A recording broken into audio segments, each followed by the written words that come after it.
Spoštovane gledalke in gledalci, poslušalke in poslušalci, z vami sem Mateja Trunk-Hrvatin. Danes je z mano generalmajor Dobran Božič, svetovalec ministra za obrambo in predsednik Zveze slovenskih častnikov. Lepo pozdravljeni in dobrodošli. Lepo pozdravljeni, hvala lepa za vabilo.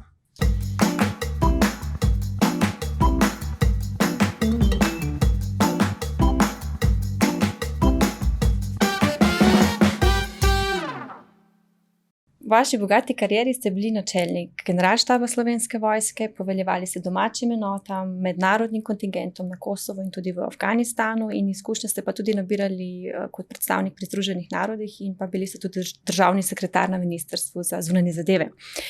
Dejansko imajo vaše izkušnje, bom rekla tako strogo vojaško stroko in pa tudi nekako na nek način občutljivo diplomacijo, se pravi, to, kar je danes zelo pomembno, ko svet, bom rekla, spremlja vse bolj krhko ravnotežje globalne varnosti, kjer pa se prepletajo geopolitični interesi velikih sil, tudi seveda regionalni konflikti in pa seveda izzivi za manjše države, kot je Slovenija. Zdaj pa preden se morda dotakneva aktualnih dogajanj, pa začnemo morda pri vas. Pogosto slišimo, da je tudi generacija osamosvojitve dala naši vojski temelje. Vi ste tudi bili tega, od teritorialne obrambe, se pravi v naborništvu, do najvišjega položaja v Slovenski vojski, kot sem že tudi omenila, se pravi, ste šli skozi vse te neke ključne faze. Vojna za Slovenijo, mednarodne misije, poveljstvo domačih enot in nazadnje ste bili načelnik generalštaba Slovenske vojske. Kako pa se vi spominjate teh začetkov v naborništvu, v teritorialni obrambi? Imate mogoče kakšne izkušnje tudi iz te vojne leta 1991? Ja, zanimivo vprašanje, mogoče tega nisem nikoli tako razmišljal. Torej, upravil sem naborništvo v jugoslovanski armadi, tako kot si, bil sem v šoli za rezervne oficirje, verjetno si niti tega nisem želel, takrat v tistem času si niti nisem želel biti v vojski, ki je veliko. A res, kako pa ste se potem odločili, da greste do tega? Takrat je bilo drugače, torej, takrat je naborna komisija postavila, mislim, da smo stali pred 3 člani naborne komisije v spodnjih hlačah, pa mogoče niti to ne, in so ti povedali, kam greš, ja, ti si pa to primeren za to in so te pač določili, tako je bilo. Ni bilo nekega izbira, jaz bi šel pa tja, pa kako bi, pa to bi imel. Torej so ti povedali, kam greš in takrat je bilo primanjkljaj šole za rezervne oficirje oziroma za rezervne častnike in so me tja poslali, tako da sem to delal, opravo in kdo bi si takrat mislil, da bo to moja kariera potem. Ne? Torej tisto, kar si nisem niti želel, je postala moja kariera, glavna kariera in sem danes verjetno prav vesel in se prav nasmejim tem mojim začetkom. Ampak takrat sem bil čisto drugače, študiral sem kemijo, končal sem kemijo, bil sem v civilnem podjetju celo glavni kemik, no in potem se je začela vojna. Torej, če me pa vprašate, kaj je bila pa ta razlika, je pa verjetno bila, da ta teritorialna obramba, kateri sem bil rezervist, ki je bila dobro postavljena, zelo dobro postavljena, kar je pokazalo tudi, da smo zmagali vojno, je bila, da je verjetno takrat poveljevanje oziroma biti častnik v tisti sestavi bil drugače verjetno kot v nekih drugih državah, ki jih vidimo, ker si le poveljeval ali pa bil nadrejen svojim prijateljem iz ulice, torej s tistimi, katerimi si se vsak dan družil, igral. In nekateri so bili celo starejši in so bili mogoče tisti, ki so bili po tej hierarhiji na ulici mogoče sto više, ker so se boljše pretepali ali pa bi boljši kot si ti. Ampak in bilo verjetno ta izkušnja, kako njih pridobiti, da so ti poslušali in da so ti zaupali in da si jih lahko peljal v tistih kriznih trenutkih skozi vojne čase v Sloveniji. Torej, ta del je bil sigurno tisti, ki je bil pomemben v mojem razvoju, da verjetno stroga hierarhija in ukazovanje ne doseže svojega, ker svojemu prijatelju iz ulice pač tako ne gre, bo rekel, pa kdo si ti, ne? Pa sej vemo, ampak si mogel z neko kredibilnostjo, z nekim čutom do njega pristopiti in danes je to še vedno, verjamite ali pa ne, opazno tudi v Slovenski vojski. Torej, brez nekega čuta do soborcev, do svojih vojakov, verjetno ne moreš biti dober poveljnik. In to je verjetno me izblikovala ta teritorialna obramba in tisti del, ki je. Vojna je bil čisto specifičen moment, ker smo bili kakorkoli, ne glede, da smo imeli veliko orožja, zelo streljiva, smo bili proti drugi strani zelo neoboroženi, majhni, verjetno premalo usposobljeni danes, ko gledaš, ne, po standardih, ki so danes, absolutno nismo bili dovolj usposobljeni, ampak smo, jaz mislim, da z voljo, moralo, ki je presegala vsa pričakovanja in tisto, kar si lahko, in predvsem enotnostjo znotraj sestave teritorialne obrambe in enotnostjo celega slovenskega naroda smo zmagali. Torej smo dokazali, da lahko neka mala sila premaga tudi velikega. No, to veliko pomeni. Ne? Ja, absolutno. Pomeni morala in jaz vedno pravim, to je bila naš temelj razvoja slovenske vojske, bila vedno teritorialna obramba. In jaz mislim, danes sem tudi predsednik Zveze slovenskih častnikov, kot ste rekli, veliko imamo veteranov, mojih kolegov in mislim, da je Slovenija jim premalokrat dala tisto mero spoštovanja, katera jim gre. Ne? In jaz jim resno, vedno sem neskončno hvaležen njim in njihovim družinam. In včasih to jemljemo kar kot dano dejstvo, da smo pa samostojnost pridobili. Jaz mislim, da brez enotnosti ljudi in brez takih fantov in deklet, ki smo jih imeli leta 91, tega ne bi dosegli. Razumem. Katere operativne izkušnje pa so vam morda dale nekako največji pečat, recimo Kosovo, Afganistan, kot poveljnik funkcije, recimo tudi na domačem? To je zanimivo. Torej, nažalost sem imel, ker sem bil vedno dokaj visoko v hierarhiji, sem imel samo možnost iti na dve operaciji. Vodil sem marsikero drugo operacijo kot moji fanti, ki so hodili na misije od Cipra naprej. Jaz bi rekel, da kar se tiče poveljniške izkušnje, je bila vedno oblikovanje 10. bataljona. Torej, ko sem jaz prevzel 10. bataljon, mislim, da je bilo postrojeno 13. Končal sem, mislim, da 600-700 ljudmi v postroju, izgrajeno enoto, eno najboljše usposobljenih enot. In recimo, ko si daš delati generalski prstan, ko si postavljen za generala, je bil ravno znak 10. bataljona tisti, ki sem ga dal na prstan generalski izdelati, kar mislim, da me je najbolj izoblikovalo. No. Torej, vsi soborci, moji vojaki 10. bataljonu je tisto, kar se tiče tega in predvsem skrb do vojakov, do njihovih družin in predvsem to zavest, da si pa nekaj dobrega naredil celo za Slovenijo. Torej, vsaki vojski on gleda, da ni v vojski za to, ampak da naredi nekaj dobrega za Slovenijo. To je zanimivo, kakšna logika. Kakšna logika dejansko je tukaj tudi v tem ozadju. Drugače pa, kot pravite, misija v Afganistan in Kosovo, popolnoma različni misiji. Kosovo, največji kontingent takrat bil, mislim, da si bilo eno obdobje 1200 na Kosovem. Je bilo predvsem fokus se osredotočal na civilno vojaško sodelovanje, na kako sprte strani spraviti skupaj in kako narediti najboljše za življenje ljudi na tistem območju. Torej, čisto popolnoma drugačno, nikoli nismo čutili neke nevarnosti. Afganistan pa popolnoma drugačno, torej na vsakem koraku nevarnost, kako spostaviti zaupanje do afganistanske vojske, katere si usposabljal, ne, torej oni te lahko poslušajo, ker pač morajo ali pa kakorkoli, ampak jaz mislim, da vsi naši kontingenti so pa vzpostavili res zaupanje na drugi strani in so nam res zaupali. Recimo, če sam privem en primer, ko so neki reketirali bazo v Bala Baluku, potem gre patrulja ven in je pretekel po noči en afganistanski policaj in rekel, ne hoditi ven, ker so postavljene mine. To je bila vaba, da gremo ven in so postavili na tisti poti, po kateri se je vedno šlo mine. In smo potem v zadnjem trenutku zaustavili se mi tako in tudi zaustavili Italijane in ko smo šli naslednje jutro z ekipo za razminiranje pogledati, so bile točno tam 4 mine postavljene in verjetno bi naleteli. Torej, to je bilo takšno zaupanje in to je potem jasen signal, da smo upravili svoje delo tako, kot smo morali upraviti. Ampak popolnoma drugačne, ampak vse ti da delček v razvoju tvoje kariere. Tako kot vsem vojakom, torej jaz pravim, da vsi vojaki, ki so na operacijah, ki gradijo vojsko doma, jim daje to izredno strokovnost in zato so tudi boljši. Ja, razumem.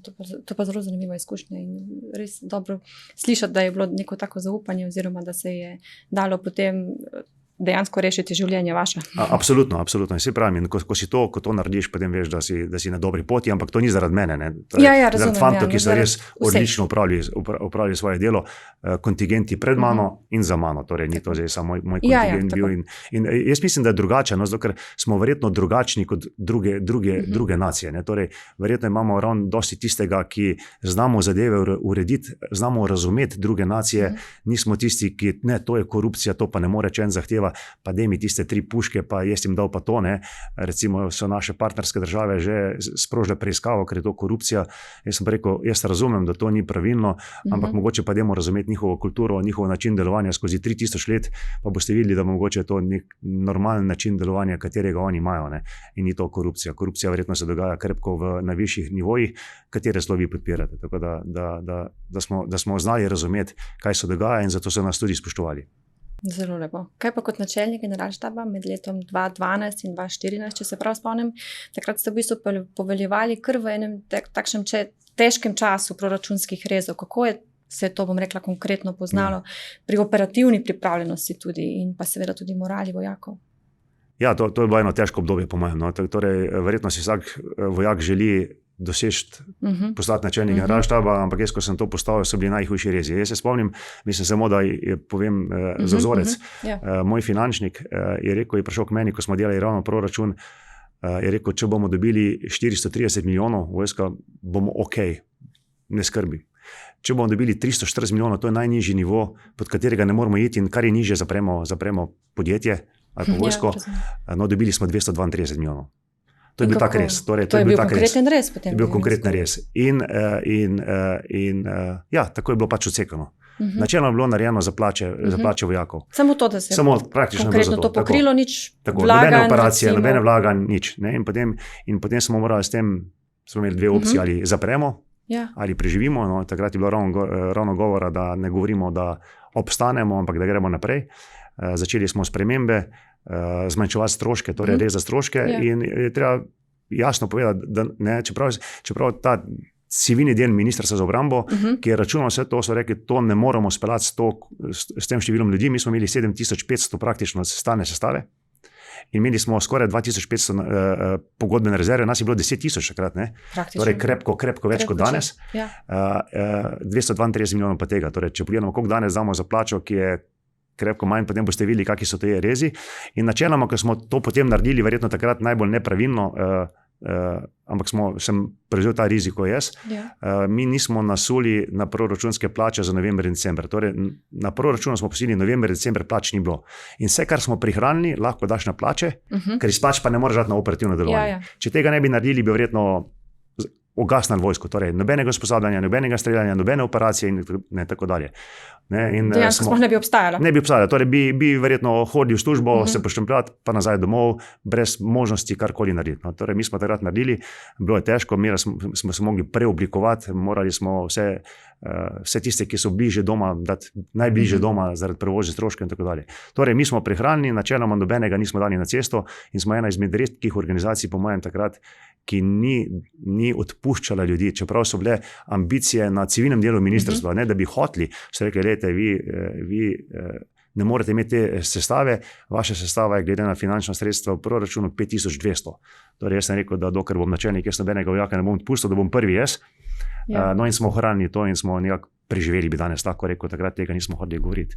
Ampak takrat so bili to težki časi, ki je en poveljnik, danes je visok poveljnik, rekel načelnik, mi smo danes v vojni, to je vojna, v vojni je lažje kot pa danes, da izpeljemo naloge, da ohranimo moralo vojakov, predvsem pa počasi neko to zavedanje vojakov, a smo res tako slabi, a nas res tako ne cenijo, a res tako slabo delamo, da smo tam, ki smo, ne.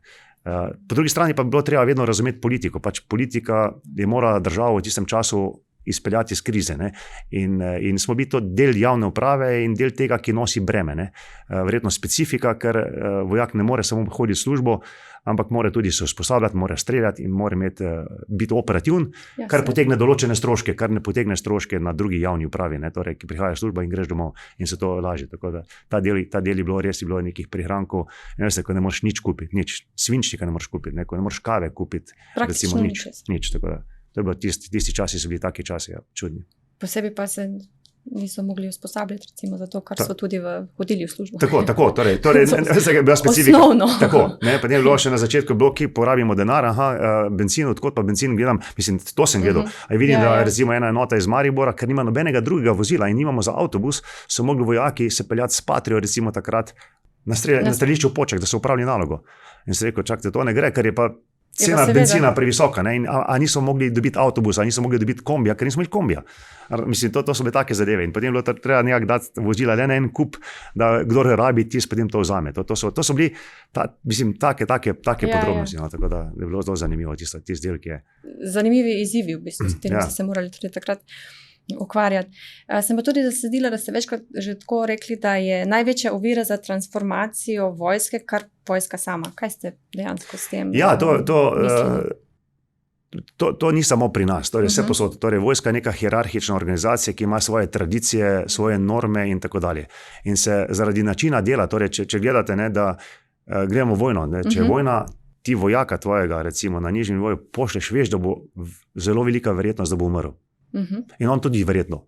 In pač mora biti tako organizirana organizacija, takšna hierarhija in zaupanje, da on to nalogo naredi. Kdo pa gre zavestno v smrt, recimo, ali pa neko bila vojna v Sloveniji, in je zelo težko to. In so vojaki na koncu dneva, mogoče so celo vedno rečemo za Slovenijo, za državo, ali pa so delali raziskave za Ameriko. In potem vidijo, da predvsem za soborca, za enoto, torej za to zastavo, pod katero se borijo, to svojo zastavo, zastavo Slovenije in se zastavo svoje enote. In zdaj vse, kar potem spreminjaš v biti hierarhične organizacije. In je to zelo težko sprejeti. Ne glede, tako kot je Kotler, mislim, da je rekel, da davki pa spremembe so isto. Smrt pa spremembe so isto. Tako, da je to zelo težko se spreminjati. Ampak treba pa razumeti, torej, če ostanemo na nivoju izpred 30-40 let, potem nas je povozil čas, tako kot druge organizacije, ki se spreminjajo. Je pa vojsko res težko spreminjati in je treba veliko napora, da to dojamejo, da spremejo, sigurno, ker je pač ukaz in tako mora biti, ampak znotraj pa tega ne spremejo in se vedno sprašujejo, zakaj pa te spremembe. In potem smo tako kot vsi Slovenci smo pa spoznani, da smo vsi največji strokovnjaki na vseh področjih. Torej jaz, ko gledam met diska, pa sem jaz verjetno strokovnjak, kako mora metale z diska vreči disk in do on ga pa že mogoče manj narobe vrže, če bi ga drugače vrgel, bi pa daljše šlo. In potem pride do teh težav znotraj sistema in vojska verjetno še posebej. Težko je ponotranjiti verjetno vse to. Se pokazal se že sledi, ampak ponotraniti je pa težko. In v vseh šolah nas učijo, ne učite se iz zgodovine. Če se ne transformirate, spremenite pravočasno, boste videli v prvem konfliktu, boste imeli težave. In to je od prve svetovne vojne naprej, so vse knjige napisane tako in gledajte spremembe, pogledajte, kaj se dogaja, dajte te spremembe takoj narediti, boste videli, kako je. In danes gledamo vsi spremembe, ki se dogajajo na ukrajinski fronti, ki sta totalno dva spektra, ki jih nismo nikoli pričakovali, torej ena vrnitev v prvo svetovno vojno ali pa še prej, utrdbe, bunkarji in tako dalje, po drugi strani pa uporaba nove tehnologije, sateliti, kibernetika, droni in tako dalje. In ne morem reči, da so vse organizacije, vse vojske Evrope že totalno v teh izkušnjah. In verjamem, če bi bila zdaj vojna, bi šli, nas bi to presenetilo. A se že dogaja 3 leta, recimo. To je ta sprememba, ki je težka in okolice in družbe in tako dalje. No pa zdaj, če pa gremo morda malček naprej, kar se tiče slovenske obrambe in odpornosti. Poudarja se, da 2% BDP za obrambo niso zahteva NATO, ampak je potreba nas, kot naše države, se pravi Slovenije. In na koncu koncev varnost gradimo zase, ne gradimo je za Bruselj, ne gradimo je za NATO. In seveda tudi moramo krepiti odpornost. Krepko je treba delati na naši varnosti, to pa seveda tudi vključuje povečevanje obrambnih izdatkov, za kar pa se je recimo tudi zdaj naša trenutna vlada za to zavzela storiti in je treba to dejansko resno obravnavati na ravni nacionalno-varnostnega sistema, od vojske, civilne zaščite, kibernetske varnosti in seveda tudi strateških zalog. Zakaj je recimo ta številka 2% BDP tako ključna tudi za nacionalno-varnostni sistem v Sloveniji? Ja, torej, jaz bi rekel, da predvsem 2% absolutno ni neka, je od politične zaveze tudi strokovna zaveza. Torej 2%, ki smo mi govorili in je bilo vedno tabu tema, v celi Evropi, da ne bo to, mislim, v celi Evropi, je bilo vedno govora o tem, to so izračuni, ki pravijo, da se ne zgodi leto 13-14 pri meni, ki pomeni, ko ima zgrajeno vojsko, torej, ki je usposobljena, postavljena, opremljena in ima zaloge streliva in vsega ostalega, ki mora imeti, da ta vojska normalno deluje in se normalno razvija. Da se ljudje izobražujejo, usposabljajo, da hodiš na operacije, ker pridobivaš znanja in da ima zaloge in da kupuješ nove stvari, torej da zanavljaš opremo in hkrati da vlagaš v razvoj recimo dronov in tako dalje, umetne inteligence, kibernetike in tako dalje, satelitov. Torej to tista 2% za vojsko, ki pomeni po vseh mednarodnih standardih, da je to tisti minimum, ki zagotavlja neko normalen razvoj vojaškega sistema. Mi tega smo imeli marsikdaj poskuse in smo se že začeli približevati, modernizirati. Jaz vedno pravim, če ne bi bilo tistih nakupov, mislim, 2007, bi verjetno bili 2013, pa danes verjetno goli in bosi. In smo se že šli po tej poti in je bilo že zavedanje politike na vseh straneh, torej če gledamo politike, da je to potrebno, da je nujno narediti, potem se pa vedno nekaj zgodilo, da smo šli nazaj. Recimo, naravno ta finančna kriza nas je tako naredila, da je še, jaz vedno pravim, drobtinice iz mize pobrala in smo spet nazaj padli. Torej, se je nazadovalo. Tako je nazadovalo in več ni bilo dovolj 2%, bi morali krepko več, če pogledamo vse te zaloge streljiva, zaloge in tako dalje, ki jih moramo imeti. In vse tiste, kar smo izgubili oziroma zamudili priložnosti, ne namestiti te priložnosti. Torej, danes, ko pa govorimo o številkah, ki so večje kot 2%, ker 2% je strokovno in 2% dobro ste povedala, absolutno to ni za NATO. NATO ne damo niti 0,001% od teh 2%. Vse 2% ostane v Sloveniji. To je enkrat rekel eden, ko je bilo govora od fantov, ko smo šli na misijo, ko so rekli, dobijo 3500 evrov na mesec plače. Je rekel, sam se nič ne damo na Deviške otoke v naše banke, zapravimo vse pri nas. Točno tako je. In jaz pravim, torej, od 2% ostane načeloma vse v Sloveniji. Vse v Sloveniji. In je za naš razvoj našega vojaškega sistema, ki tako denar pokroži, ki je. Ja. Tako. Danes pa, in to smo že nekateri že 2013, sploh pa skrivamo 2014 že govorili, da ne more biti samo vojska tista, ki je v vojna in ki vodi vojno in ki zmaguje vojno in tako dalje. Da mora biti cela družba, ki je odporna, in to smo mi vsi znali že v bivšem sistemu v Jugoslaviji. Torej, tam smo bili cela družba in smo imeli, nič nas ne sme presenetiti, splošni ljudski odpor in tako dalje. Torej smo to znali in smo vedeli. In smo bili verjetno vrhunski, tudi zato smo tako zmagali. Torej, ta postavitev teritorialne obrambe, odpornost cele družbe, zaklonišča in tako dalje. Torej, se naša odgovornost kot posameznika, civila vedla. No in jaz mislim, da ravno in smo to zaradi lagodja Evropske unije in tega ekonomskega razvoja, in ker smo se pač, če grdo rečem, pošlepali na nekoga drugega glede varnosti, smo to zanemarili. Zdaj pa dve zadevi, če zanemariš varnost. Če zanemariš varnost, torej, če nimaš več vrat na hišah, slej ko prej verjetno vrata potrebuješ, kot veš, jih moraš nazaj montirati. Po drugi strani pa s tem, ko nimaš nekega, danes se to vidi, nekega kredibilnega obrambnega sistema in močne vojske in obrambe, pomeni, da tu nisi na mednarodnem nivoju mednarodni igralec. Torej se Evropa vidi, da tukaj krepko peša, ravno zato, ker nima kredibilne sile, ki bi znala samo urediti vojno v Jugoslaviji, takrat v Bosni recimo, ali pa danes v Ukrajini. Moramo prositi druge in smo odvisni drugih. Zato je zdaj pomembna ta odpornost, da se odpornost vsake družbe v Evropi, predvsem govorimo o Evropi, postane družba, ki je odporna in ki zna sama preživeti krize, ki prihajajo, ali vojna, ki upam, da nikoli ne bo dosegla nas, ali pa nasploh neke krize. Videli smo od žleda do poplav in tako dalje. In v tem kontekstu imamo govor, da za gradnjo sistema, obrambnega, ki spada krepko več kot pa vojaški sistem, sploh pa v našem sistemu, ki je vedno bil razvit. Mi smo bili verjetno simbol razvitosti civilnega sistema, ki je bil že takrat, ali pa koncepta postavljenega, ali pa zaščite in reševanja, je ravno ta del obrambni pomemben, ki je, da govorimo zdaj o zgraditvi obrambnega sistema. Tako. In da je zavedanje o tem prišlo. In ta vaja, ki smo imeli, vaja odpornosti, točno to, je ravno pokazala, točno to pokazala. Te pomanjkljivosti. Torej, to je bila vaja, ki je bilo 2000 deležnikov udeleženih in je pokazala zavedanje, bilo je govora, mislim, na začetku je bilo hecno, se bo vojska pripeljala hrano. Ja, ne. Ni tako. Vojska ne pripelje, načeloma vojsko vzame in se gre bojevati. Tako. In potem je bilo zavedanje, pa se je res, se to je naše, da hrano proizvajamo, je nekdo drug odgovoren, ali pa da zagotavljamo neke zadeve z oskrbo z gorivom. Ni to vojska, ki je tista, ki deluje.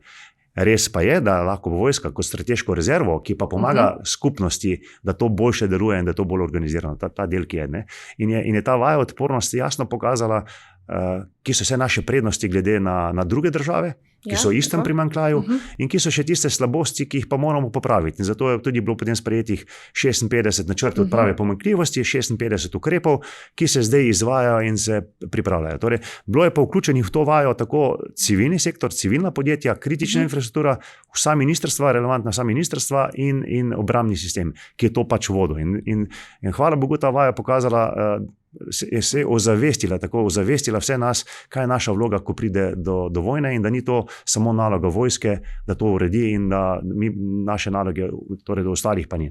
Tako da ni samo en gumbi, kjer se pritisne bo vojska vse reši. No in tukaj govorimo zdaj o 3,5%, ki je spet je to zračunano. Zakaj? Torej, če rečemo 2% samo za ta izključno vojaški del, govorimo ta za obrambni del, še ta procent pa pol, da se uredijo vse ostale zadeve, ki so pomembne za delovanje družbe v kriznih razmerah. za delovanje družbe v kriznih razmerah, ne za zapravljanje karkoli, za nas. In potem je bilo govora o tistim procentu pa pol, ki je bilo govora za nekaj več. To pomeni, da infrastruktura, ki potem v krizah omogoča, da družba boljše deluje, ne samo vojska, da družba kot taka boljše deluje, da so širše ceste, da so mostovi močnejši, da so bolj odporni, da imamo zaklonišča, da imamo oskrbo s hrano, da imamo tako dalje. To je pa tisto, kar je za res širšim pojem delovanja družbe v kriznih razmerah. Ja, kako pa je za zaklonišči? Zaklonišči, to je spet, če bi vprašal vas, pa ne vem koga, bi rekel, zaklonišče je pa odgovorna vojska. Vojska nima civilnih zaklonišč, ker so bili, mislim, da potem, ko niso bila niti pomembna, mislim, da so bila predana lokalna skupnost. In ta zaklonišča je lokalna skupnost pač prevzela odgovornost tudi zanje, in pač eni gojijo gobe noter, za ene so imeli klube noter, mladinske in tako dalje. Torej je bila različna uporaba teh, mi smo naredili potem analizo, šli v pregled vseh teh skladišč, naredili analizo in zdaj verjetno bomo morali najti iz tega verjetno država kot taka, pa obrambni sistem iz tega procenta pa pol, kako bomo to obnovili in da bomo zagotovili tisti minimalni standard, ki je potreben. Ja, razumem. Ko bi pa recimo morali uravnotežiti investicije med recimo klasičnimi zmogljivostmi, kot so manevrske enote, artilerije, oklepne enote, z novimi domenami, kot je recimo kibernetika, brezpilotni sistemi, satelitske zmogljivosti. Zelo dobro vprašanje. Ja. To je verjetno razmislek, ki ga delamo znotraj sistema takega. Verjetno časih nedojemanje vseh nas, mogoče starejših, bi rekel, ki mogoče ne dojemamo, da je svet šel v drugo strukturo. Še vedno ne govorimo zdaj, ne smemo govoriti to ali to, ne, moramo govoriti to in to. To in to, ne, točno to, ker to je zdaj ena zadeva. Tako. Po drugi strani se pa ne zavedamo, se premalo zavedamo sposobnosti, ki jo ima Slovenija kot taka na znanstvenem področju. Okay. In enkrat vem, par let nazaj je bil na obisku nek Američan, en kolega, nič ni prodajal, nič ni. Kolega je rekel, pa ti se sploh ne zavedaš, kje se Slovenija, en iz tak bi si oče je bil neki sateliti, se ukvarjam tako dalje. Okay, ja. Je rekel, ti se sploh ne zavedaš, kje je Slovenija. Jaz rekel, kako to misliš? Je rekel, a veš, koliko držav na svetu ima satelite, ima nuklearno elektrarno in ima jedrski program, znanstveni jedrski program, ki ga imamo na Inštitutu Jožef Stefan. Ja. Ne vem, ne. Rekel, približno 20 na svetu. Jaz ne vem, če ta številka, to mi je on povedal, 20 na svetu. Rekel, in Slovenija je med temi 20 velikani. In vi se tega ne zavedate, kje ste vi tehnološko, kje ste. In jaz mislim, da točno to, kar je od umetne inteligence, do satelitov, kakorkoli imamo, mislim, 32 podjetij, ki delajo za satelite. Imamo podjetje, kot je bil Pipistrel in tako dalje. In tega ne znamo izkoristiti. In jaz mislim, da tukaj je mogoče ravno ta obrambni sistem je tisti, ki bi mogel dati še višjo prestavo, ne? Ker je tudi v Ameriki bil vedno ta obrambni sistem, ki je poganjal znanost, in jaz mislim, da tukaj bi mogli najti vse te nove domene, mlade fanti in dekleta, ki se zanimajo za to domeno in hoče iti vojsko, ampak za domeno satelitov, za domeno kibernetike, za domeno umetne inteligence, in tukaj mogoče narediti ta preboj, ki je. Torej, absolutno manevrske strukture, ki vidimo danes, so tiste, ki branijo in obranijo domovino, ampak ob močni podpori umetne inteligence, satelitov, kibernetik in tako dalje. Kako da je v tem sožitju. Zdaj tudi recimo sem že zasledila, da ste govorili tudi o tako imenovanem moderniziranem naborništvu. Kako se recimo tudi to predstavljate, da bi recimo tudi nagovorilo mlade generacije, ne? Naprimer, ne vem, z vključevanjem računalništva, umetne inteligence, kot sva rekla, vesoljske tehnologije, brezpilotnih letalnikov in pa seveda tudi neke domoljubne vzgoje, ne? Tudi to. Ja, torej, jaz pravim, da smo takrat z razlogom ukinili tisti naborniški sistem, ker tudi ni bilo več zanimanja, ki je bil, in tudi mi znotraj sistema se nismo spremenili. Torej, mi smo nabornike z nekimi pretečenimi, dolgočasnimi načrti izobrazili pač tiste 3 mesece in potem smo 3 mesece porabili, da so varovali objekte. Torej, ta del je bil in nismo znali doumeti, da to ni tisto, kar bi potegnilo mladino, da bi šli z veseljem noter. Ne več, tako. Ne bilo treba v bistvu iti naprej. Tako. In tega nismo znali narediti, recimo. Ne? In zanimivo, ko sem bil načelnik, ko sem kar hodil kar dosti, ne? Še ko smo bili načelnik, smo v letu 2013 v največji finančni krizi v ogledalu Slovenije v raziskavi prišli 17. mesta na 3. mesto. Največji preskok v dojemanju ljudi, v zaupanju v vojsko se je zgodil ravno 2013-2014. Se pravi, tudi v največji finančni krizi. Ker smo pa največ delali z lokalnimi skupnostmi. Ne? Torej, največ in smo največ pomagali in je torej tudi z manj se da več, bi rekel. Torej, treba smo dokazali, da smo tisti. Mogoče pa tudi to, ker smo hoteli dokazati, da smo nujno potrebni in smo se zato toliko več angažirali. Ampak to je bil največji preskok katerekoli organizacije, če gledate leta 2014, po zaupanju državljanov v inštitucije, preskok 14 mest. No in jaz mislim, da ravno takrat so predvsem mame ali pa župani rekli, pa dajte nazaj neko naborništvo, neko obliko naborništva narediti. Pa sem jim takrat razložil, da to na njihovi strani, ne na vojaški strani. Vojska verjetno to lahko naredi, znamo narediti, ampak je predvsem ljudje morajo biti tisti, ki to sprožijo, ki vejo zakaj, kako. Vsekakor pa oblika, ki smo jo poznali, ni prava oblika. Torej, moramo, kot ste rekli, iti popolnoma drugačnimi, torej moramo mladino, tako dekleta kot fante, pripraviti za življenje. Ne?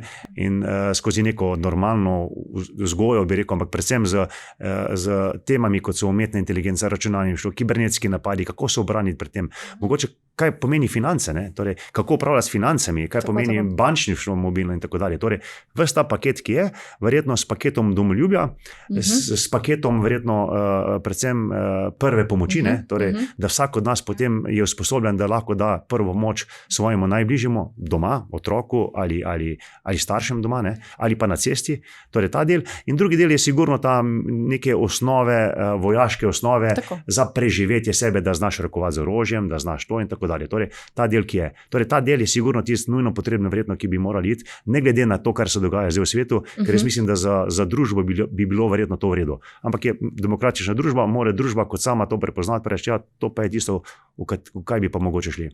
Ja, se strinjam, dejansko, kako sploh preživeti, recimo, z osnovnimi dobrinami. To dejansko se tudi zdaj s temi tabori Morsi in mladi, se to nekako malo bolj ozavešča in kot vidimo, so te tabori tudi precej obiskani. Mislim, da te mladi so kar navdušeni nad njimi, tudi ko malček spremljamo te njihove intervjuje in njihove izjave in tudi starše na koncu koncev, ker starši pridejo potem tudi zadnji dan pogledati in jim njihovi otroci predstavijo, kaj so počeli, kaj niso, kako so morali postiljati postelje oziroma tudi opravljati druge zadeve. Tako da mislim, da tudi ta ozaveščenost je, mislim, da zelo dobra, ki jo zdaj, bom rekla, sedaj med mlade. Jaz mislim, da tukaj smo naredili v zadnjih letih velik preskok na Ministrstvo za obrambo in je ta obiskanost ogromna, verjetno nas včasih zelo preseneča in jaz upam, da bo še več. In torej je zanimanje, torej je tisto, kar bi verjetno morali ponuditi družbi kot nek del ozaveščanja družbe. In bi mogli nek konsens verjetno sprejeti, torej ta del, ki je. In predvsem gledamo, na koncu dneva vojaki, pač jaz vedno pravim, niso vojaki tisti, ki grejo na misije heroji. Heroji so tisti, ki ostanejo doma, torej ali partnerke ali pa partnerji, ki ostanejo doma z otroci, z družbo in tako dalje. In mogoče njim pomagati, kako lažje vsakodnevne zadeve kako preživeti.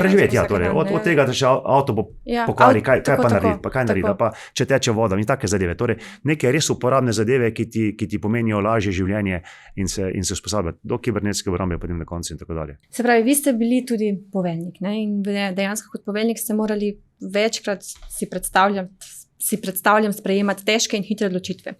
Tu pa je zagotovo bilo tudi kdaj na kocki kakšno zaupanje vojakov in tudi seveda tudi varnost ljudi. Pogosto ste omenjali že, sem prebrala, da je bolje ukrepati takoj in na to rešitve sproti popravljati, kot pa čakati na neko popolnost. Kako ste dejansko to vašo filozofijo tudi potem uveljavili v nekih kriznih razmerah, od recimo žledoloma pa naprej do mednarodnih misij? To je verjetno kar... Veliko ste brali v meni, vsaka čast. Vsega tega ne vem tako dobro. Moram pogledati, kje sem se to, da nišem kakšne druge bedarije. Torej, jaz mislim, da poveljnik biti je ena najboljših dolžnosti, kar si lahko posameznik dobi. Ampak večkrat mislimo, da je poveljnik samo dobre zadeve ima, ampak v bistvu ima 80% slabih zadev za rešiti. Ali kadrovskih zadev, ali unih zadev, ali disciplinskih zadev.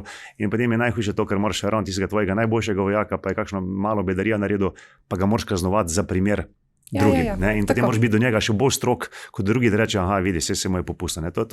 Torej, ta del, ki je, torej moraš biti strog, moraš biti pravičen, predvsem hiter, torej To je pravilo, ki sem se naučil zelo kmalu v moji karieri, nič ne daj pod preprogo, ker slej ko prej iz te preproge skoči ven. Torej, pride ven, ali čez en mesec ali pa čez 10 let. Ja. Pride ven. Torej, čim prej to dej na mizo, povej po resnici, kaj se je zgodilo in potem je lažje to urejati.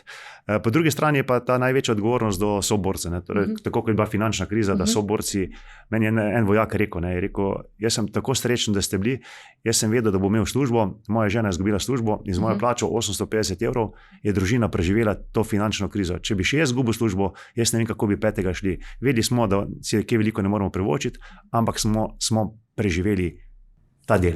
Torej, ta skrb za soborce, za tvoje vojake je tisti verjetno, ki je pa najbolj odgovoren in je najbolj zahteven na koncu dneva, ta del, ki je in ta del. Vsekakor je pa vedno treba, torej vedno najhujše je, če sploh poveljnik. Verjetno so kdaj kakšni nepriljubljeni ukrepi. Absolutno, ampak pač moraš presekati in pač tja iti. In drugo je, da vodje vedno določijo neko smer, ki večino, recimo 80% je ljudje ne razumejo, pa nimaš niti možnosti pojasniti. In je to težko, potem, če ni zaupanja, potem je to vedno, zakaj pa to pa ni prav, jaz pa mislim, da je drugače in tako dalje. Ampak enkrat mi je rekel moj bataljonski počasnik, ko smo imeli ravno nekaj tako zadevo in smo imeli nekaj take izzive, pa nisem mogel razjasniti, zakaj nekaj delamo. In potem, ko smo imeli krepek pogovor do 4 zjutraj, na neki vaji v Italiji, je rekel, stojite na višjem kupu gnoja kot jaz in vidite dalje. In za to časi mi moraš zaupati, ker vidim dalje, pa vem druge zadeve, ki ti ne veš, pa niti ne treba, da jih veš, da mi zaupaš, pa greš tja. In potem smo te zadeve imeli. In predvsem poveljnik mora ta del, torej, če gremo z vojsko, če gremo na robe, če gremo pač na robe in gremo vsi na robe. Ampak gremo na robe in bomo že nekako splavali ven iz tega, kar je. In najhujše pa je, ko so neke res odločitve, ki jih je treba sprejeti, da se potem dela idealen načrt. In preigravamo variante. Idealnega načrta nikoli ni, ker si vedno vsak načrt v 5 minutah pade, stika spopada ali pa realnosti. Višja sila lahko. Tako. Da je bilo vedno treba tako odreagirati. In jaz mislim, da Slovenska vojska je v vseh teh letih pokazala, da zna to narediti, da imamo vodje, ki so res ukrepajo, da so kredibilni in to se danes tudi vidi, torej v zaupanju državljanov in da znamo predvsem in me v veselje, da smo tudi v tem sistemu zaščite in reševanja, ki je največkrat na udaru in ki ga imamo super in smo lahko prav hvaležni vsem, ki so ta sistem postavili in danes vodijo ta sistem, da smo tudi lahko del tega sistema pri pomoči ljudi. Tako da ta pomagamo in se tam pokaže tudi naša dodana vrednost potem v celem sistemu, tem, ki je, tako da smo lahko prav veseli. Se pravi, brez vojakov tudi poveljniki ne morejo biti nič. Kaj bi pa potem recimo svetovali mladim, kar se tiče o karieri, recimo v vojski, o karieri v varnosti, v diplomaciji? Torej, jaz sem imel srečo, jaz sem res ponosen, da sem bil lahko del diplomacije slovenske. Povejte mogoče malo več o tem. Torej, če gledamo, vsi smo vojaki vedno v mednarodnem okolju in znamo zbitne. Sploh jaz, ko sem bil pa načelnik in tako dalje, sem bil v tem mednarodnem okolju doma. Še bolj sem imel pa srečo, ker ko je bil general Gutmann takrat, ko smo ravno prihajali v NATO in tako dalje, sem bil nekako njegov osebnem štabu, recimo, od vsega, kar je. In sem bil res od generala Clarka pogovori do Washingtona in tako dalje, že takrat. Torej, jaz sem bil, danes sem še v vojski edini, ki sem začel sodelovanje s Coloradom. Sem bil prvi in edini in sem se še tako stal. Torej, sem tam še posebej tako zapisan. Tako da so te zadeve in sem bil res v tem mednarodnem okolju. Ampak in sem mislil, da kje poznam. Ko priješ na našo diplomacijo, vidiš, da imamo izredno sposobne diplomate in diplomatke, jaz bi rekel celo diplomatske, veliko bolj časih. Tako da smo lahko ponosni, da pa imajo iste težave kot mi leta 2013-2014, recimo finančne težave, bi rekel. Tu se vedno vse konča. Jaz upam, da bomo sposobni ta del doumeti, da je diplomacija kakorkoli na prvi bojni liniji, kakorkoli danes so na prvi bojni liniji, so diplomatije, in da bomo znali.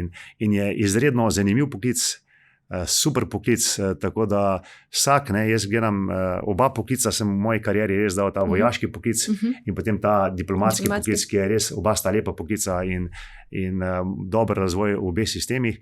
In jaz upam, da bo tudi doumevanje družbe, da ta diplomatski del, da to niso neke samo ekscelence in neki, ampak so res delavci, ki delajo 24 ur na dan v tujini in predstavljajo Slovenijo super in ta del, ki je. In je res super poklic in kdorkoli se odloči za poklic, verjamem, da mu ne bo dolg čas in da bo naredil super kariero, zanimivo kariero, tako kot vojski. Ne. Torej, jaz sem kemik po izobrazbi, magister ekonomije, imam še en magisterij v Ameriki narejen, to ni pomembno in sem imel tudi v svojem začetku, ko sem prišel v vojsko, ko sem šel samo, da naredim magisterij na ekonomiji, ki je bila blizu. Ki je bila tu, poleg kemije, da bom šel potem v neko civilno firmo. In celo eni civilni firmi, ki je zelo dobra civilna firma, že zmerno za službo, bil pred podpisom pogodbe in ko sem hotel podpisati pogodbo, sem rekel, ne bom, pa ne vem zakaj. Nek notranji jaz mi je govoril, ne. In sem pač naredil eno kariero in verjetno nikoli ne bi zamenil te kariere v vojski, zato kar bi je in sem prav srečen, da sem takrat šel po tej poti. Tako da jaz mislim, da je ta vojaška kariera tudi super kariera, če vzameš pač tiste specifike vojaške, ki so pač včasih bedarija, ampak pač na nižjem nivoju pač tisto, kar je, ampak na koncu dneva res je lepa kariera. Predvsem pa je lepa kariera nekega tovarištva, ki se stke v enoti, ne, med pripadniki, ki tega ne vidiš nikjer drugje, po mojem, v civilnem delu. Ne. To je tisto pripadništvo, ki ga verjetno v civilnem delu sploh ne opazijo, opazimo, ne čutimo ga, se mi zdi tako globoko. Pa je, v vojski pa je to pripadništvo, to, ko si, bom rekla, njihov si njihov. Tako je. No in morate vedeti, recimo, to so raziskave bile v Ameriki, zakaj umirajo vojaki, ne? Ki je bilo vedno za zastavo, za ustavo, za nekaj. So gotovili za soborca. Za soborca, ne? In kako so to dokazali, ko recimo kdo vrže bombo v rov, se eden riskira in se vrže na bombo, da reši drugega. To je iz zgodovine dokazano, torej, da je ta soborčevski ta del, ki je, in tega verjetno nikjer drugje ne moreš stkati, kot je vojske, recimo, tako močno, ne? Torej, da je. Ne? Tako da, ta del je res lep del, torej oba poklica sta lepa in čestitke vsem diplomatom in čestitke vsem vojakom, ki res upravljajo super svoje delo. No, odlično, lepo. To pa zelo lepo slišati, upam, da bomo še koga navdušili. Jaz to upam. Tako, zdaj govorimo o obrambi, o varnosti, o odpornosti in zdaj smo govorila bolj o nacionalnih okvirih, ne, ampak to pa, bom rekla, presega tudi seveda, ne, dogajanje prehiteva, presega meje in to tudi, bom rekla, mogoče nazorno kaže tudi včerajšnjo srečanje, ki je bilo v Beli hiši, se pravi, kjer so sedeli ameriški predsednik Donald Trump, ukrajinski predsednik Volodymyr Zelenski in pa delegacije evropskih voditeljev.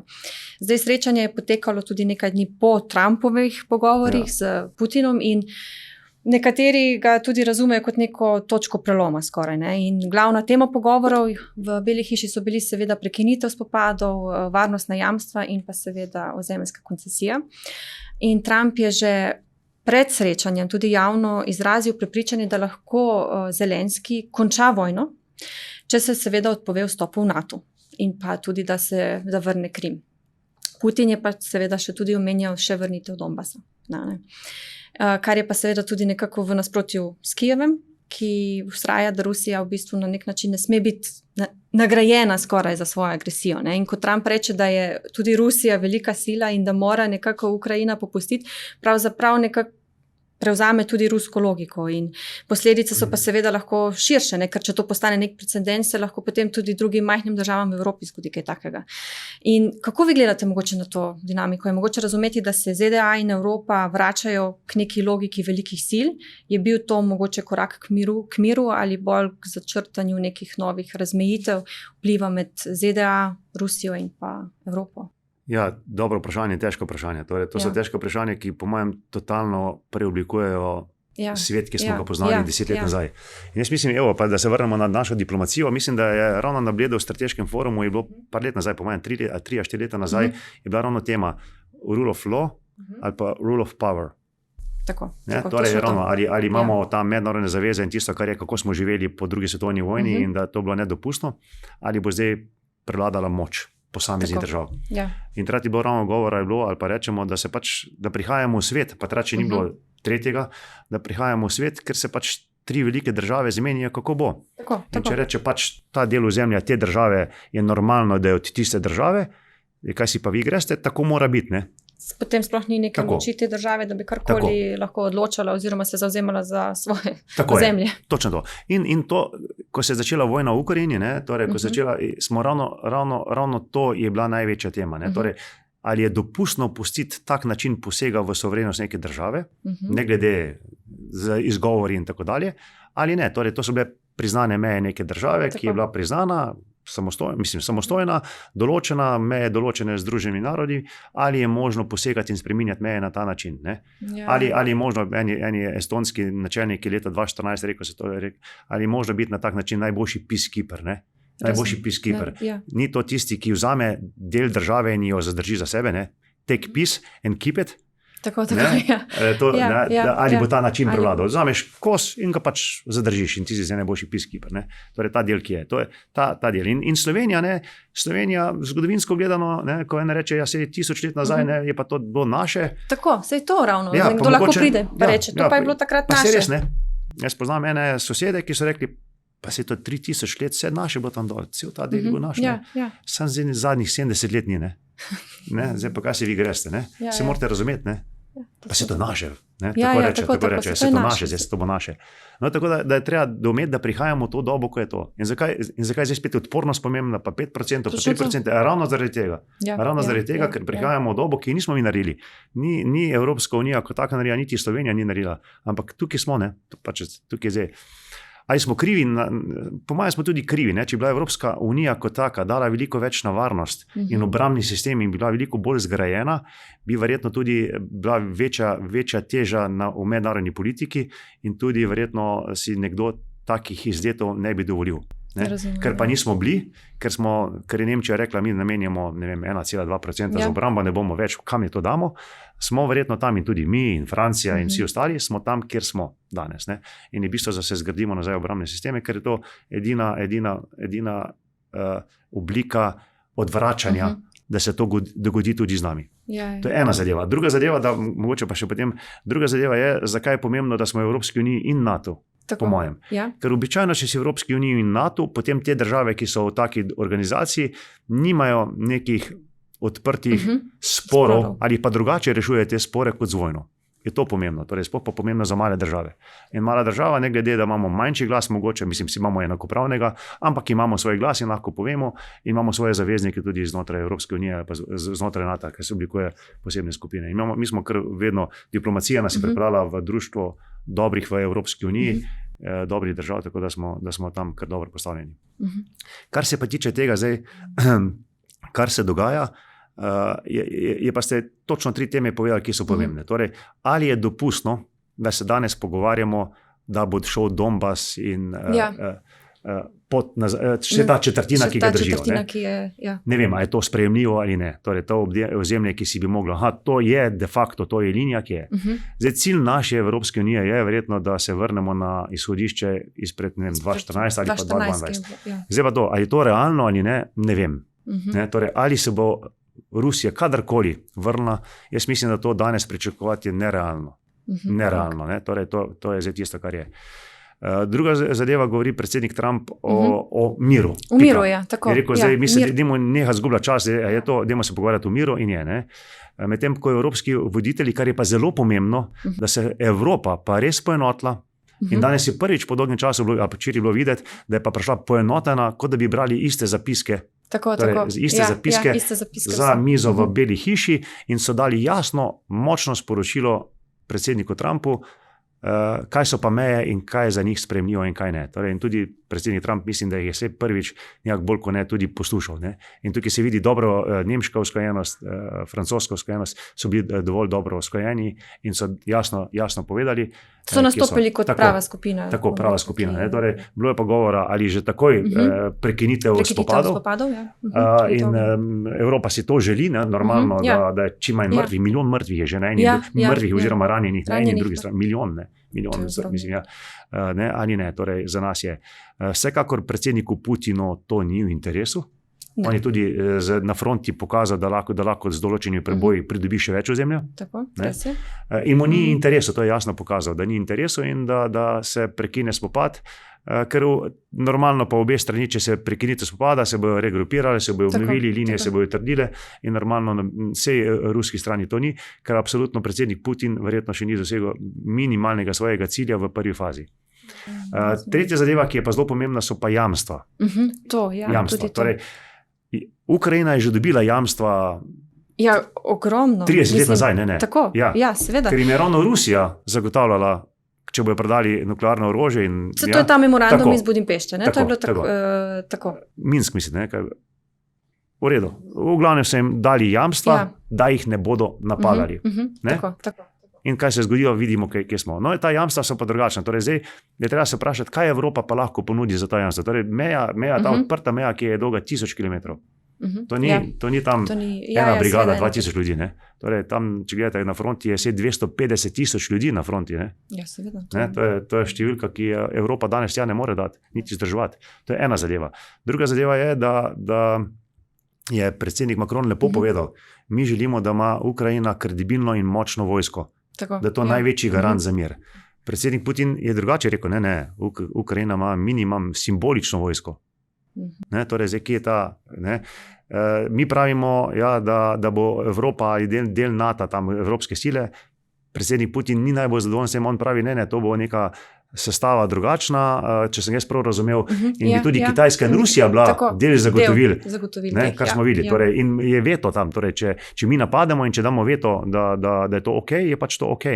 Torej, to so zadeve, ki so odprte. Pomembno pa je, jaz mislim, da je pomembno, da se predsednik Trump srečal že s predsednikom Putinom, da se obeta trilateralno srečanje med predsednikom Trumpom, predsednikom Putinom in predsednikom Zelenskim, da je že to napredek in predvsem, da je Evropa se poenotila, močna v nastopu in da je jasno povedala, da je ta ozemeljska celovitost, kar je pomembno sploh za malo državo, absolutno, da je to trgovanje brez tega, da to Zelenski oziroma pove nesprejemljivo. To, kar je tudi dal obete Sloveniji, da si pa lahko v prihodnje obetamo, da bomo to stališče trdno zagovarjali, torej Evropska unija kot taka ali pa zveza NATO. Ja, razumem. Kaj pa to, ko so omenjali tudi razpravo o tako imenovanem 5. členu za Ukrajino in dejansko pripravljeno ZDA, da v primeru grožnje tudi stopijo v obrambo evropskih držav. Ko bi morali, ne vem, jamstva v okviru tega člena, kako bi morala biti zasnovana, se pravi, da bi imela nek res odvračalni učinek tudi, da mogoče zadošča neka politična deklaracija ali pa so recimo tudi nujna neka pravno zavezujoča jamstva s nekimi konkretnimi mehanizmi odziva, kot je recimo časovni okvir, zračno protiraketna obramba ali pa neka tudi logistična podpora. Jaz mislim, da je to kompleksna zadeva. Ena brez drugega ne more biti, po mojem. Torej, mora biti in pravna zaveza, in politična zaveza, in vojaška zaveza na koncu dneva. Torej, bomo videli, do kam bo to prišlo. Ampak treba se predvsem oceniti, ali predsednik Putin resno želi iti v mir in kakšna oblika mira. Torej, evropske države, torej evropske obveščevalne službe, ki so, imajo bolj kot ne vse opravljeno analizo, da predsednik Putin in Rusija kot taka pri tem ne bosta samo ostale. In Donbas je pomemben, zakaj ta četrtina Donbasa pomembna, ker ta četrtina Donbasa pade, tam so ogromne obrambne linije Ukrajine pred odorom ruskih vojaških sil na zahod. Torej do Dnepra. In če to tam pade, če se preda to Rusom, je potem zelo malo obrambnega, torej ta del, ki je zelo pomemben. Zakaj ta del je ključen tudi v obrambi Ukrajine. Je ta del. In drugi del mora biti torej prvo je, ali sploh predsednik Putin to resno misli, ali je res misli narediti neko mirovno zavezo za določeno obdobje, par let, da se obnovi svoje rezerve, strateške rezerve, obnovi svojo opremo, tanke in tako dalje in potem nadaljuje pohod. To je ta del. In druga zadeva, koliko vojske, torej naše vojske, evropske vojske, katerekoli držav mora tam biti in kateri so tisti triggerji oziroma kdaj se lahko ta obramba potem vzpostavi, kaj mora ruska stran narediti, torej kaj se mora zgoditi, da se angažira potem ta zaščitne sile. Tak je, ki pa absolutno vse to zavzemajo, torej, kar ste omenili, od nadzora zraka in tako dalje. Je kompleksna zadeva. Vsekakor je pa hotenje verjetno na evropski strani je po miru. Zdaj samo vprašanje, ali je želja in hotenje in kateri so tisti meje, ki jih postavi predsednik Putin. Tam ste videli že mogoče povedno, kaj je bilo. Torej, če gledate, zunanji minister Lavrov je prišel na srečanje z majico SSSR. Torej, kar je dal jasno povedati tisto, kar predsednik Putin vedno govori, da nekako vidi prihodnost Rusije v okvirih bivše Sovjetske zveze. A je to zdaj povedno ali ni povedno, ampak jaz pravim, vedno sem se naučil, da ko nekam stopiš, pa nekaj pogledaš, so take malenkosti zelo pomembne. Ja, zagotovo. To so v bistvu tisti prvi vtis, ki daje in ki je sigurno pade tudi takoj v oči in vedno je treba to razumeti, da je neko sporočilo med vrsticami. Ne? Ali je močno ali pa ne, potem pa se v bistvu tudi sproti vidi. Imate še kakšen svoj komentar glede na to dogajanje? Menite, da bo tudi, ko se bodo dobili vsi ti predsedniki, bo Putin držal besedo na koncu koncev? Takrat se je Ukrajina odpovedala jedrskim konicam v zameno za nek mir, za suverenost, na to pa vseeno je bila napadena in tako naprej. Torej, jaz menim, da se zna zgoditi, če bi neki pogoji glede izmenjave ozemlja, ki bi pristali, tudi predsednik Putin bil pripravljen sprejeti nek mir z nekimi svojimi pogoji, verjetno pa samo zato, da bo se okrepil in lahko nadaljeval neke svoje zadeve preko hibridnih vojn, svoje načrte naprej. Verjetno ne bo se ustavilo, ne? Nekaj se bo nadaljevalo, samo vprašanje v kakšni razsežnosti. Torej, to je zdaj tisto, če smo čisto tako, torej vsi pravijo, da zaradi NATO, ki se je širil, je bila to grožnja za Rusijo. Za Rusijo, ja. Jaz ne vem, z mojega stališča jaz tega ne vidim, verjamem pa, da je Rusija mogoče gledala drugače. Veste, vedno se treba v druge oči postaviti. Ne? Točno tako. Jaz danes govorim, to ni res, ampak Rusi so pa mogoče to popolnoma drugače videli. Jaz vem, en general, ki je bil na obisku tam še leta nazaj na povestu, vsi pri meni, je rekel, veste, vsaka čast Slovencem imate res srečo, ne? Se obrneš na zahod prijatelji, na vzhod prijatelji, na jug prijatelji in na sever prijatelji. Jaz, ko se zjutraj zbudim, kamorkoli pogledam, imam sovražnike. Posod na vsaki strani. Tako da njegove oči so drugačne. Jaz to razumem lahko vojaško-strateško, da predsednik Putin želi imeti krepko zaščito Rusije, če gledamo z nekim salom. Trebuh Rusije mora biti zaščiten. In on ta zaščitni obroč okoli Rusije išče. In če vidimo, če je Ukrajina in da se res obrne to in da pride tam NATO, da je Prigožin že skoraj prišel do Moskve v enem dnevu.